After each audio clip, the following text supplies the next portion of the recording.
Hi అండి. Welcome to Hepsiba foods. వీడియోకి like చేసి మన ఛానల్ని సబ్స్క్రైబ్ చేసుకోండి. గంట సింబల్ని యాక్టివేట్ చేసుకోండి.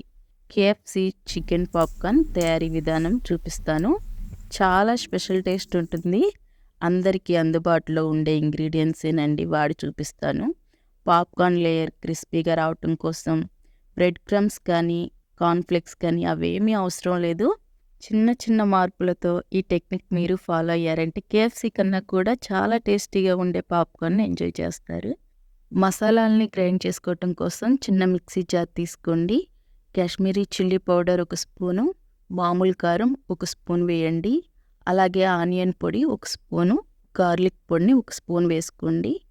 నల్ల మిరియాల పొడి 1/2 స్పూను, ఆమ్చూర్ పౌడర్ 1 స్పూన్ వేసుకోండి.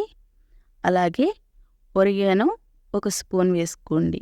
1 స్పూను సాల్ట్ వేసి 1 స్పూను పంచదారను వేసి వీటిని చాలా మెత్తగా గ్రైండ్ చేసుకోవాలి.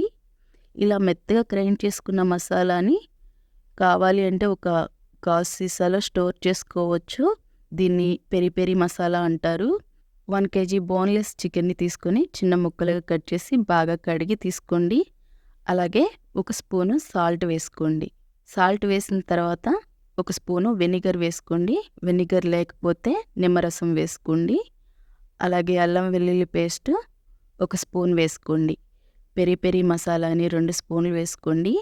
పెరి పెరి మసాలా ప్యాకెట్లు మార్కెట్లో దొరుకుతాయి. టేస్టింగ్ సాల్ట్ ఉంటుంది, అదంత మంచిది కాదు. కాబట్టి ఇంట్లో ప్రిపేర్ చేసుకుని తయారు చేసుకోండి, బాగుంటుంది.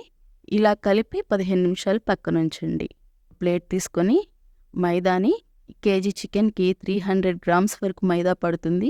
ఒకేసారి మైదా వేసి ప్రిపేర్ చేయకుండా కొద్ది కొద్దిగా వేసుకోండి.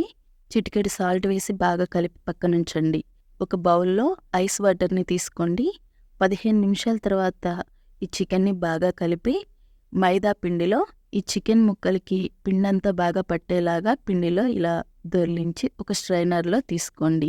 పిండినంతా దులిపేసి తీసుకోండి. చల్లటి నీళ్ళల్లో ఈ స్ట్రైనర్ని 1 నిమిషం పాటు ముంచాలి.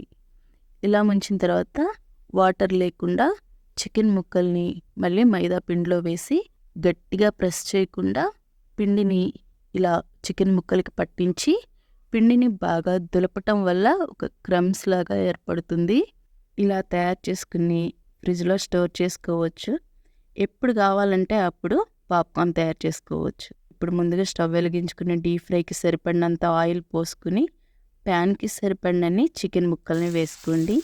మంటని మీడియం ఫ్లేమ్లో పెట్టి గరిటెతో కలుపుకుంటూ ఈ ముక్కల్ని 2 వైపులా మంచి కలర్ వచ్చేంత వరకు ఫ్రై చేసుకోవాలి. చికెన్ బ్రెస్ట్ అయితే చాలా త్వరగా కుక్ అవుతుంది. అదే లెగ్ పీస్ అయితే కుకింగ్ టైము ఎక్కువ పడుతుంది. ఇలా ఫ్రై చేసుకుని ఒక బౌల్లోకి తీసుకుని పాప్కార్న్ వేడిగా ఉన్నప్పుడే పెరి పెరి మసాలాని చల్లండి. పెరి పెరి మసాలా వేసి ఒకసారి బాగా కలుపుకోవాలి. టేస్ట్ చాలా బాగుంటుంది. మీరు కూడా ఈ పెరి పెరి చికెన్ పాప్కార్న్ని ట్రై చేయండి. పిల్లలకి పెద్దలకి అందరికీ నచ్చుతుంది. పైన లేయర్ క్రిస్పీగా, లోపల ముక్క చూడండి జ్యూసీగా, చాలా చాలా బాగుంది. మీడియం ఫ్లేమ్లో నిదానంగా ఫ్రై చేస్తేనే చికెన్ ముక్క చక్కగా లోపల వరకు కుక్ అవుతుందని గుర్తుంచుకోండి.